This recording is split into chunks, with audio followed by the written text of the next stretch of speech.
Whenever you're ready. Helen Keller quotes, "The highest result of education is tolerance. The issue of religious oppression affects millions of people worldwide, and it is time that we take action to put an end to it." First, let me define the problem. Religious oppression refers to the systematic mistreatment of individuals or groups based on their religious beliefs. It can take many forms such as discrimination, persecution, and violence. Unfortunately, this is a global issue that affects people from all walks of life. According to a report by the U.S. Department of State, more than 80% of the world's population lives in countries where religious freedom is either restricted or prohibited.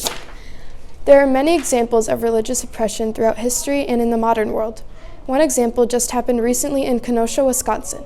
Anti-Semitic flyers were found in front of houses near the Southwest Library nearly a year after they were last spotted in the city.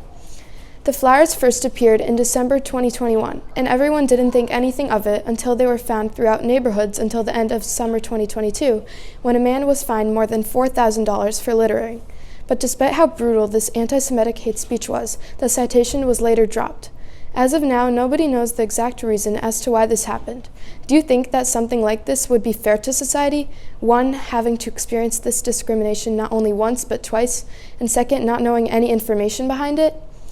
And it's not just in Kenosha. The Anti-Defamation League reported a 36% increase in anti-Semitic incidents in 2022. It was the highest reported since 1979. This is a very important subject for me because as a Jew, I feel for those people that had to have their yards vandalized. It's not a good feeling to be targeted just for believing in your own religion. Now imagine a world where religious oppression no longer exists. A world where people can openly practice their faith without fear or discrimination or violence. A world where people of different faiths can come together in peace and harmony, celebrating their differences and working towards a common goal. This is the kind of community that we should be striving for, a community where everyone is free to be themselves. Fortunately, we have assets within our school and community that we can use to address this issue. One of our greatest assets is our diversity. We come from different backgrounds, cultures, and religions, and we can use this diversity to promote understanding and tolerance. We also have educational resources at our disposal that we can use to educate ourselves and others about the issue of religious oppression. By working together, we can develop solutions that are inclusive and effective.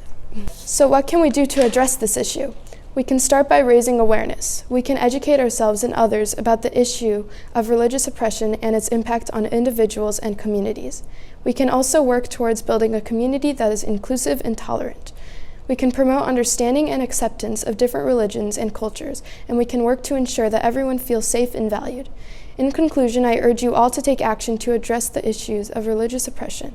We have the power to create a world where everyone is free to practice their faith without fear. Let us work together to build a community that is inclusive, diverse, and accepting.